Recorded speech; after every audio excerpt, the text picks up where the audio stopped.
Okay तो चलिए भी लास्ट अपना हो गया था क्लास मार्क के बारे में। अब उसके बाद अपन बात करते हैं, हेडिंग डालिए सेंट्रल टेंडेंसी।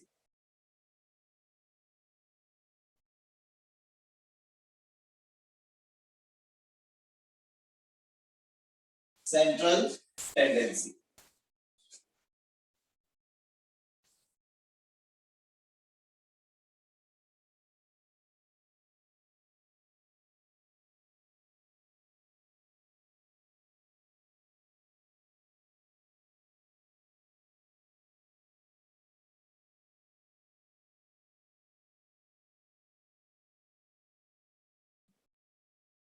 तो इसमें लिखिए a number or quantity,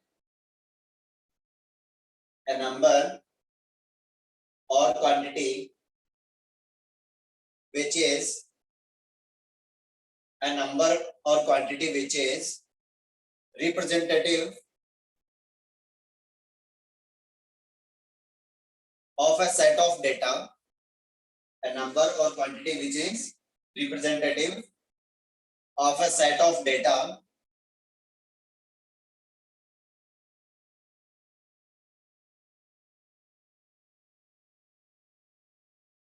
is called central tendency.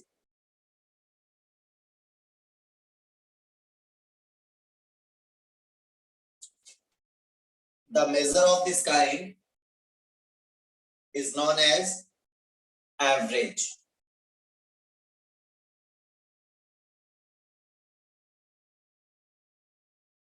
Measure of this.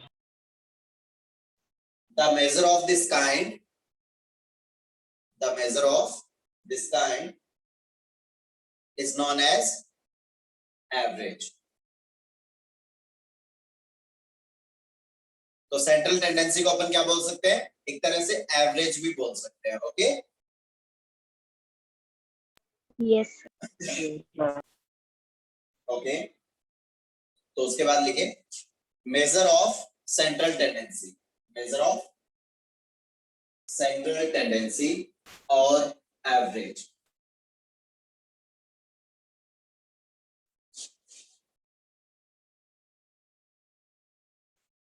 Average जो फाइंड आउट करते हैं अपन दो तरह से करते हैं। एवरेज जो फाइंड आउट करते हैं अपन वो दो तरह से फाइंड आउट करते हैं। एक तो किस टाइप से फाइंड आउट करेंगे भाई, मैथमेटिकल,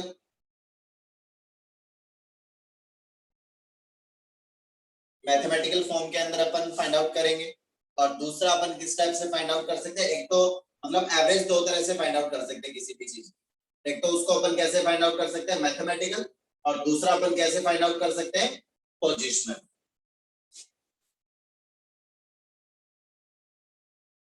मैथमेटिकल और पोजिशनल, ये दो तरह से अपन क्या कर सकते हैं, एवरेज फाइंड आउट कर सकते हैं। तो मैथमेटिकल फॉर्म में जो अपन पढ़ने वाले हैं यहाँ पे, मैथमेटिकल फॉर्म में जो चीज पढ़ने वाले हैं वो हो जाएगा अपने पास में क्या, अरिथमेटिक मीन।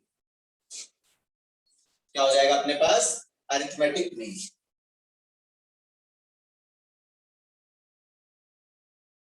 जिसको इन जनरल x बार से डिनोट करते हैं। क्लियर है वाली बात बेटा जी? Yes sir. और पोजिशनल के केस में दो बातें आएंगी अपने पास। पोजिशनल जो फाइंड आउट कर सकते हैं अपन एवरेज, वो दो तरह से फाइंड आउट कर सकते हैं, that is median and second one is mode.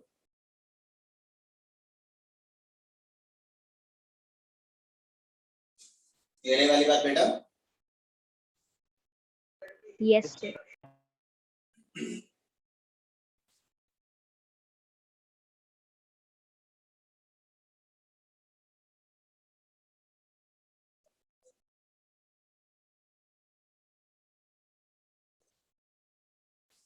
आया यहाँ तक समझ में बेटा अच्छे से? Yes sir.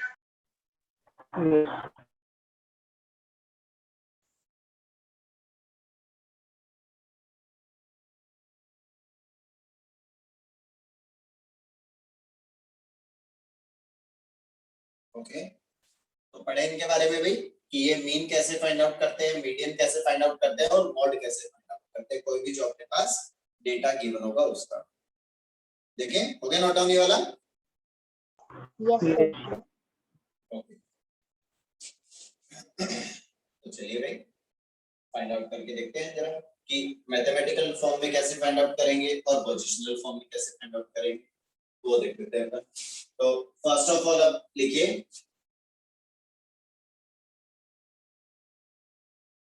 मीन एक्स बार, है ना,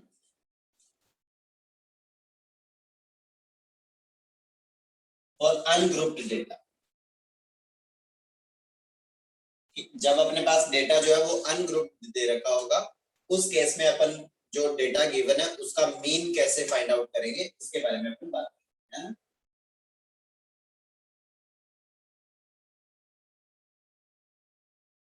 या फिर इसको ऐसे भी लिख सकते थे, मीन का मतलब कौन सा मीन फाइंड आउट कर रहे हैं अपन यहाँ पे, arithmetic mean.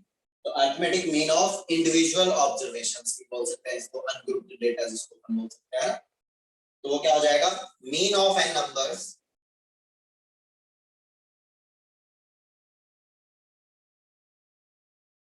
mean of n numbers x1 x2 x3 dash dash dash xn is equals to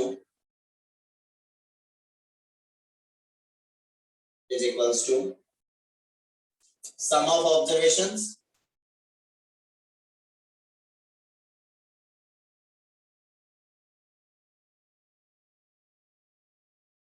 is divided by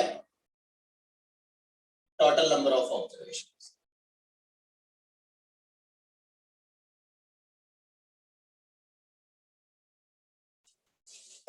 for example in numbers के लिए बात हो रही है, तो इनके लिए जो भी अपना x बार होगा that can be written as sum of observations, that means x1 plus x2 plus x3 plus dash dash dash xn is divided by total number of observations कितना है n। ये हो जाएगा अपने पास में क्या, mean of ungrouped data. Clear है वाली बात बेटा अच्छे से? Yes, sir.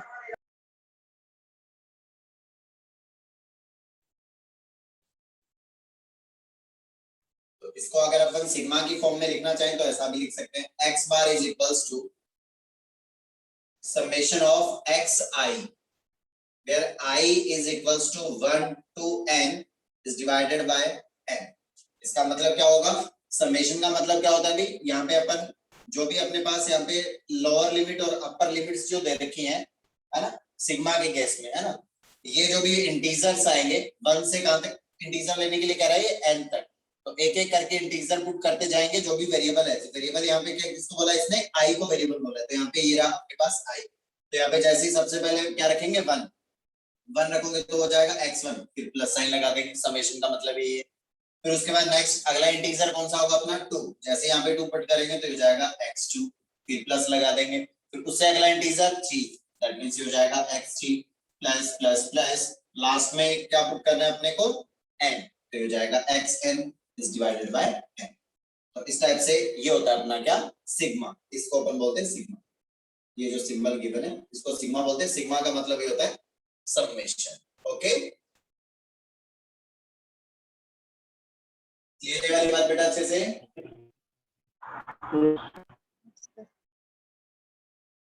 ओके, तो इसमें L2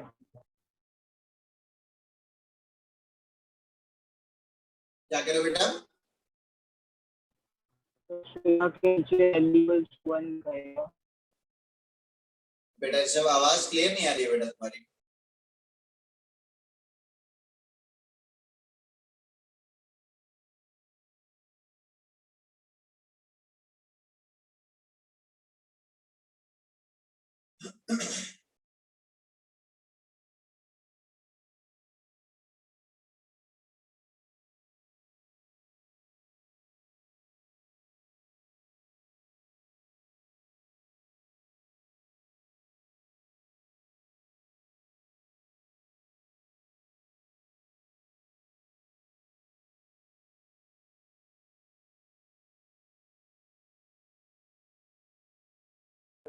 Sir, done. हो गया नोट डाउन बेटा? Yes, sir. ओके,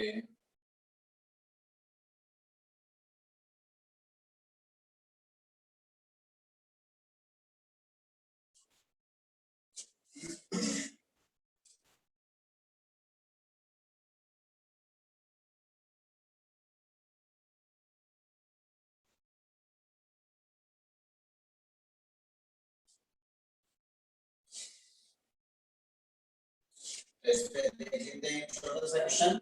ये कहेगा कि find the mean of the data 3 5 1 3 2 4 7 9।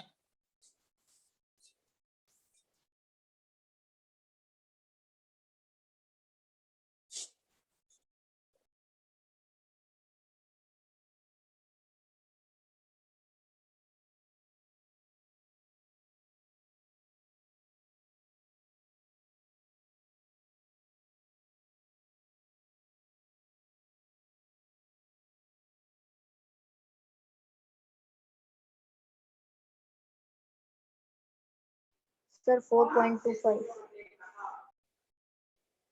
क्या आ जाएगा? 4.25 4.25। तो देखिए भाई x बार जो है वो क्या हो जाएगा, अपना जो भी मीन है x बार ये इक्वल हो जाएगा 3 plus 5 plus 1 plus 3 plus 2 plus 4 plus 7 plus 9 is divided by total number of observations कितना है 1 2 3 4 5 6 7 8 इज डिवाइडेड बाय 8 हो जाएगा। तो अब देखिए इन सब का समेशन कितना हो रहा है अभी, ये हो गया 8 9 plus 3 12 14 18 plus 7 25 plus 9 that is 34 is divided by 8 तो हो जाएगा 4.27। ये रे वाली बात बेटा अच्छे से आया समझ में सबको? Yes sir. सर 4.25 होगा। 4.25 आ रहा है क्या? ये तो कोई बात नहीं, 25 कर लो। Okay yes sir.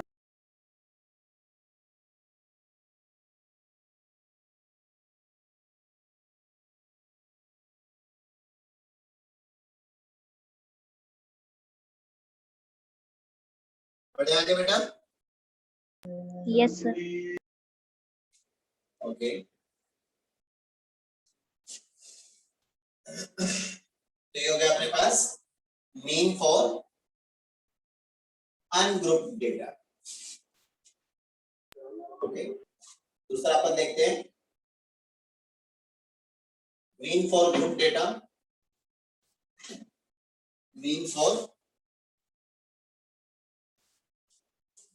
Grouped data.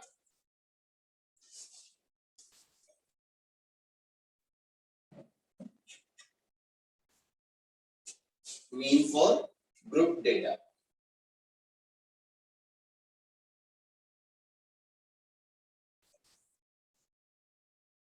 तो इसमें लिखिए भाई अब ग्रुप डेटा में दो टाइप की डिस्ट्रीब्यूशन आएगी अपने पास। फ्रीक्वेंसी डिस्ट्रीब्यूशन जो है वो दो टाइप से होगा, एक तो कैसा हो जाएगा, एक तो कंटीन्यूअस फ्रीक्वेंसी डिस्ट्रीब्यूशन और दूसरा क्या हो जाएगा डिस्क्रीट फ्रीक्वेंसी डिस्ट्रीब्यूशन। तो उनमें अपने को अलग अलग देखना पड़ेगा, दोनों में फाइंड आउट करने का जो मेथड है वो डिफरेंट होगा। तो चलिए भाई फर्स्ट ऑफ ऑल अपन बात कर लेते हैं किसकी, फर्स्ट इसमें बात कर लेते हैं डिस्क्रीट फ्रीक्वेंसी डिस्ट्रीब्यूशन।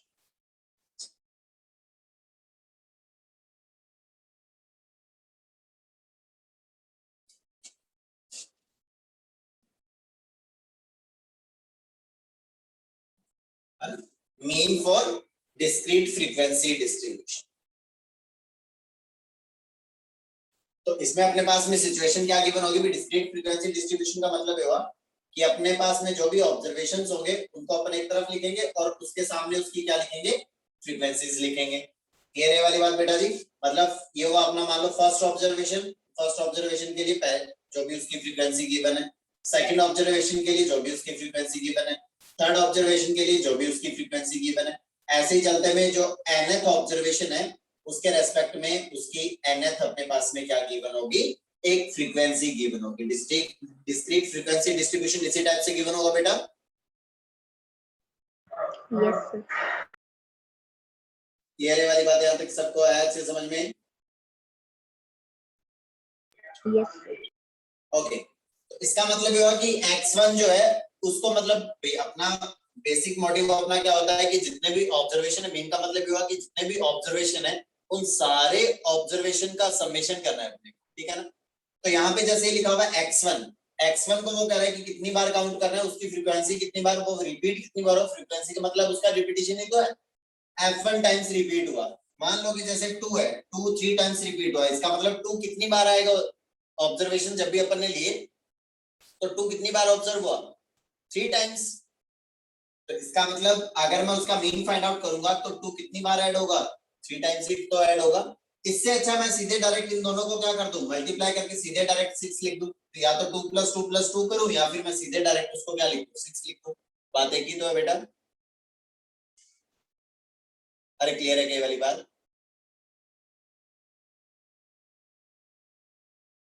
अरे आया क्या समझ में? तो बेसिकली अपने को क्या करना है, जितने भी फ्रीक्वेंसीज हैं उन सबके साथ फाइनली अपन क्या करेंगे, यहाँ पे मल्टीप्लाई कर देंगे। तो ये जो भी फ्रीक्वेंसी है उसका मल्टीप्लीकेशन हो जाएगा किसके साथ, ऑब्जर्वेशन के साथ। तो ये जो भी फ्रीक्वेंसी थी उसका इसके साथ मल्टीप्लाई हो जाएगा, f1 x1। नेक्स्ट इसका भी मल्टीप्लीकेशन हो जाएगा, f2 x2। सिमिलर इनका भी मल्टीप्लीकेशन हो जाएगा, f3 x3।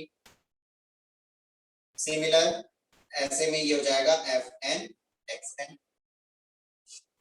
अब मैं अगर इन सबको क्या कर देता हूं, ऐड कर देता हूं, इन सबको अगर मैं क्या कर दूंगा, ऐड कर दूंगा, तो ये तो अपने टोटल ऑब्जर्वेशन का समेशन हो जाएगा। Is that clear? Yes, sir. Okay, तो इसको मैं कैसा लिख सकता हूँ, ऐसा लिख सकता हूँ ना, summation of fi xi, where i कहां से कहां तक चल रहा है बेटा, 1 to n चल रहा है। अब अपन ये देखना चाह रहे हैं कि टोटल ऑब्जर्वेशन कितने हुए, टोटल कितने ऑब्जर्वेशंस हुए। तो ये टोटल जितनी भी फ्रीक्वेंसीज है इनको अगर मैं ऐड कर दूंगा, मतलब x1 कितनी बार रिपीट हुआ, f1 टाइम्स आया, मतलब यहां तक टोटल ऑब्जर्वेशन कितने हो गए, f1 हो गए।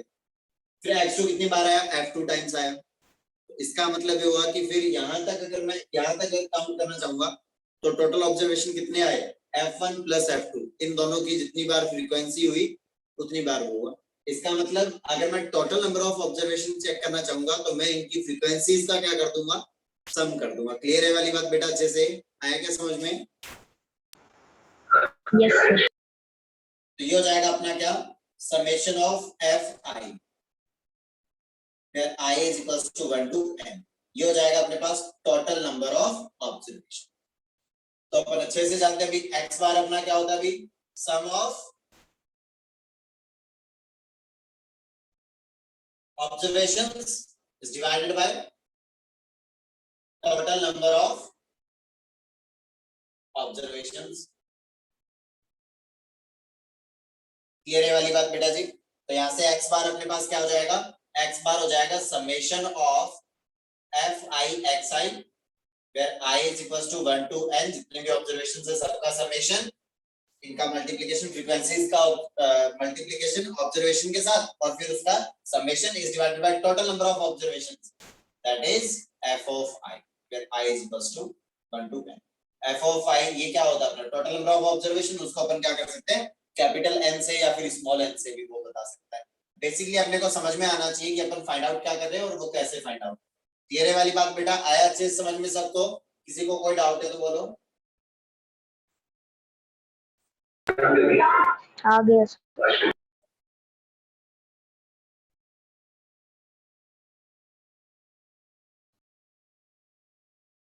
फटाफट से नोट डाउन कर लो।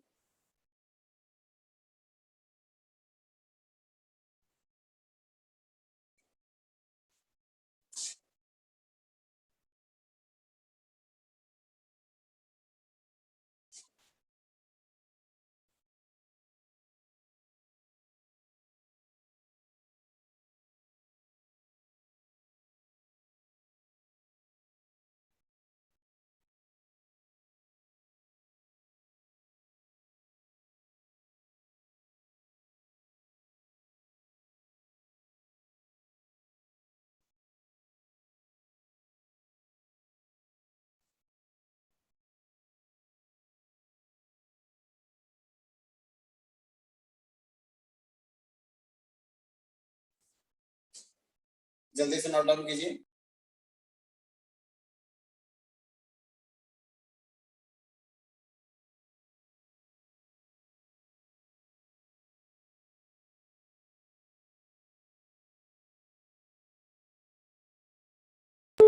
Sir, done.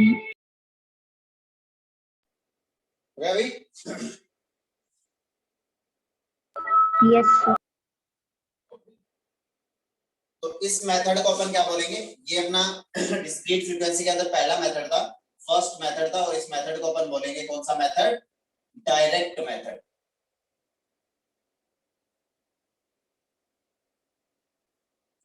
ये रे वाली बात बेटा जी, इस मेथड को अपन बोलेंगे डायरेक्ट मेथड। कुछ भी अपन ने इसमें रिड्यूस नहीं किया, कुछ भी नहीं किया, सीधे सीधे डायरेक्ट अपन ने क्या कर दिया था?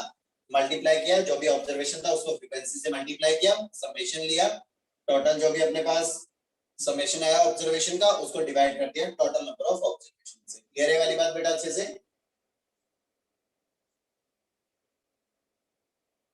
Yes, sir. ओके, तो चलिए इस पे लिखिए question.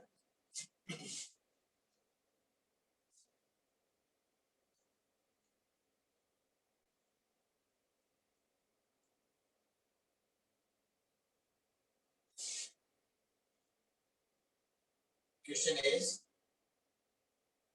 find the mean of following data by direct method.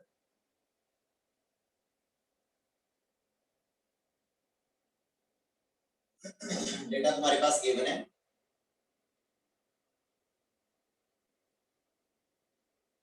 4, 6, 9, 10, 15, 5, 10, 10, 7, 8, ये तुम्हारे पास डेटा गिवन।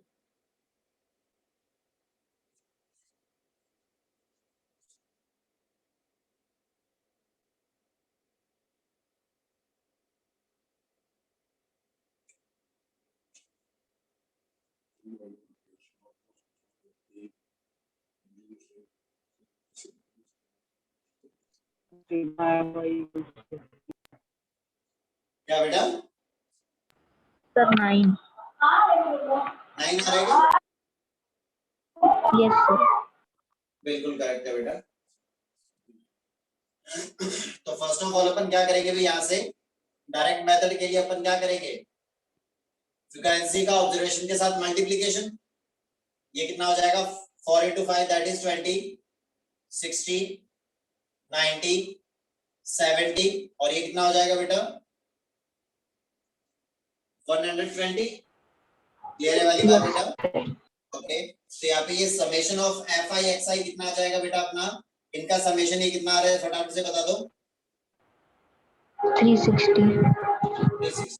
ओके, और नेक्स्ट फ्रीक्वेंसीज का समेशन, समेशन ऑफ एफ आई कितना आ रहा है भाई? 40. 40 आ रहा है, 30 आ रहा है? 40 आ रहा है। Okay, Yeah. ये आ गया अपने पास 40। तो अपना जो भी एक्स बार होगा वो कितना हो जाएगा? Summation of F I X आई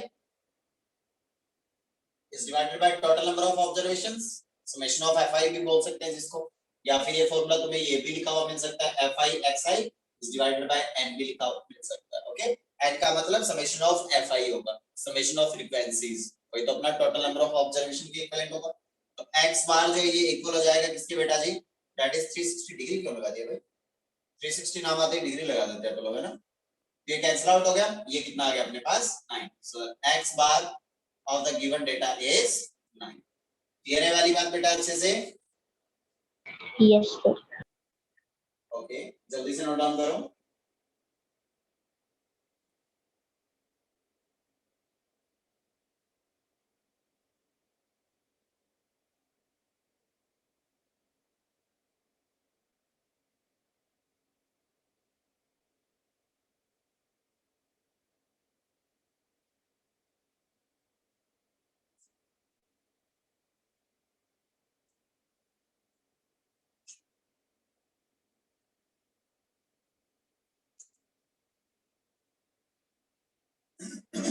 हो गया क्या?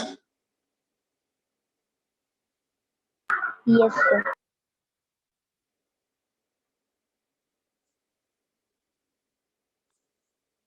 चलिए भी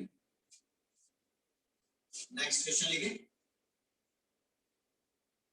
नेक्स्ट इसमें और किस टाइप से क्वेश्चन पूछ सकता है, डायरेक्ट फ्रीक्वेंसी भी। तो लिखिए next question.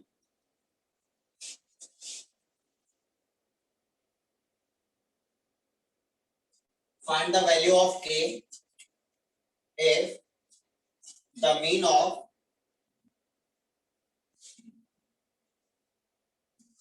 following data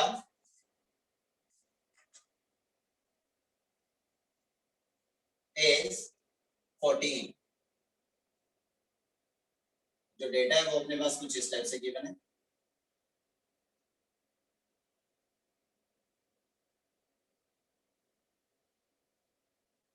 fi xi 5 10 15 20 25 और फ्रीक्वेंसीज है उसकी 7 k 8 4 5।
Sir, k is equals to 6. क्या है k का वैल्यू 6। बिल्कुल सही है, एकदम करेक्ट है बेटा।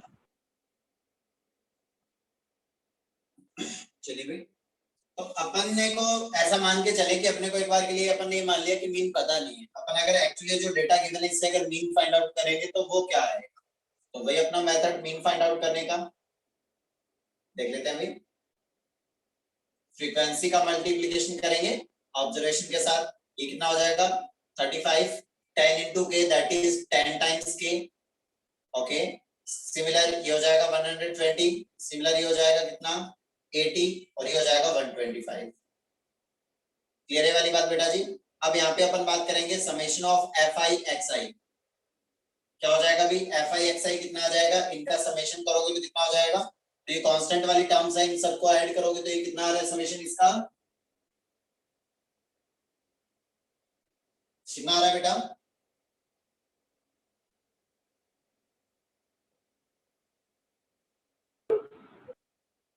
Sir, 360 times k. 360 plus 10 times के, ये तो आया बेटा। Yes. Okay, summation of fi की अगर अपन बात करें तो 7 15 प्लस 9, ये कितना आ रहा है बेटा, ये कांस्टेंट का समेशन कितना हो रहा है यहाँ पे 24। Yes, sir. 24 और प्लस ही हो जाएगा कितना k। क्लियर है वाली बात बेटा, यहाँ तक आया समझ में सबको। ओके, अब यहाँ पे अपन बात करेंगे कि जो भी अपना मीन होगा x बार वो क्या होता है अभी, summation of fi xi is divided by summation of fi तो होता है बेटा। तो यहाँ पे अपन क्या बोलेंगे कि मीन भाई साहब अपने को ऑलरेडी गिवन है that is 14। Okay, 14 is equals to आ जाएगा यहाँ पे कितना भी अपने पास 14 is equals to summation of fi xi कितना आया, that is 360 plus 10 times k। Okay, is divided by total number of observations कितना है 24 और प्लस के। ये अपने पास इक्वेशन बन गई। इस इक्वेशन से अपन क्या फाइंड आउट कर देंगे, k का वैल्यू फाइंड आउट कर देंगे। तो क्रॉस मल्टीप्लाई करने के बाद यहाँ से k का वैल्यू फाइंड आउट कर कीजिए जरा। 14 into 24 ये कितना हो जाएगा अभी, 14 into 24 14 4 6 14 2 336 आ रहेंगे 336 प्लस ये हो जाएगा 336 क्रॉस मल्टीप्लाई कर रहे हैं अपन प्लस ये हो जाएगा 14k इज इक्वल्स टू क्या आ जाएगा भाई जल्दी से बताइए जरा ये आ जाएगा is equals to 360 plus 10 times k 10 times k को इक्वल टू कितने शिफ्ट कर दो 360 को उधर तो हो जाएगा 14k minus 10 times k is equals to 360 minus 336 तो कितना आ जाएगा 4k is equals to कितना हो जाएगा 24 so the value of k is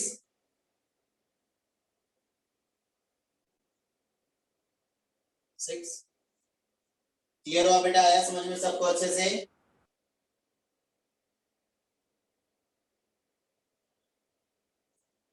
बेटा आया ना समझ में Yes, sir. Yes, sir. Okay जल्दी से नोट डाउन करो बेटा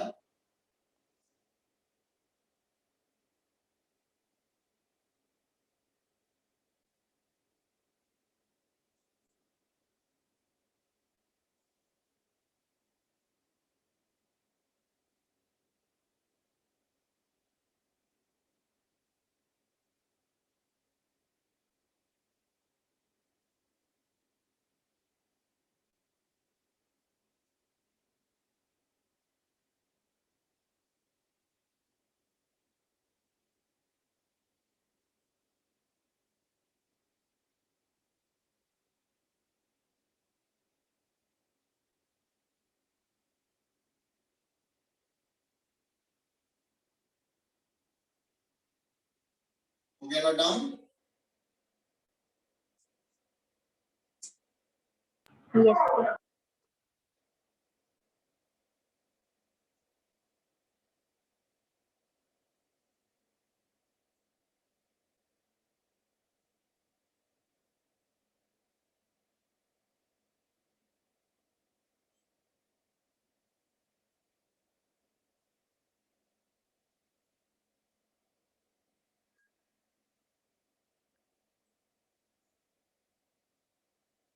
हो गया क्या नोट डाउन Yes, sir.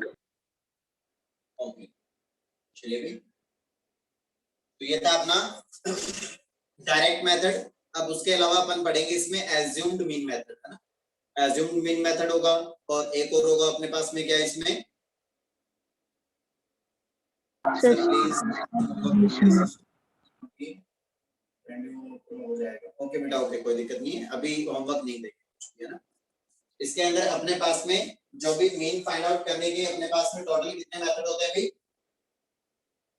कितने मेथड होते हैं अपने पास तीन मेथड होते हैं कौन कौन से एक तो ये अपने पास में हो गया डायरेक्ट मेथड उसके अलावा नेक्स्ट जो मेथड आएगा अपने पास में वो होगा एज्यूम्ड मीन मेथड कुछ नहीं सेम प्रोसेस रहेगा लेकिन उसमें अपन क्या करेंगे जैसे यहाँ पे ये देखिए 35 120 है ना 80 125 तो कई बार क्या है कि कैलकुलेशन बहुत ज्यादा हार्ड हो रही होगी तो उस कैलकुलेशन को रिड्यूस करके अपन कुछ उसमें चेंजेस करेंगे उस चेंज से इस फॉर्मूला पे क्या इफेक्ट पड़ेगा वो आएगा एज्यूम्ड मीन मेथड अब उसमें भी अगर कैलकुलेशन थोड़ी और हार्ड हो रही है तो फिर अगला एक और तरीका हो जाएगा अपने पास में that is known as step deviation method है ना तो मीन फाइंड आउट करने के अपने पास में टोटल डिस्क्रीट फ्रीक्वेंसी के लिए मीन फाइंड आउट करने के अपने पास टोटल तीन तरीके होते हैं ठीक है एक तो डायरेक्ट मेथड जो अपन डिस्कस कर चुके हैं एज्यूम्ड मीन मेथड और स्टेप डेविएशन मेथड ये अपन पढ़ेंगे नेक्स्ट क्लास में ओके Okay. ओके चलिए ओके बेटा सर कल तो मॉर्निंग में होगी ना क्लास यस बेटा कल मॉर्निंग में होगी पक्का है ना तो कल की क्लास जो है हाँ मॉर्निंग में होगी 7 to 8 okay Okay, sir. Okay बेटा चलिए तो बाकी की कहानी देखेंगे अपन नेक्स्ट क्लास में तब तक के लिए बाय बाय टेक केयर सब लोग अपना अपना ध्यान रखिए मस्त रहे व्यस्त रहे बड़े से रहना okay Okay, sir. Okay Bye, sir. Bye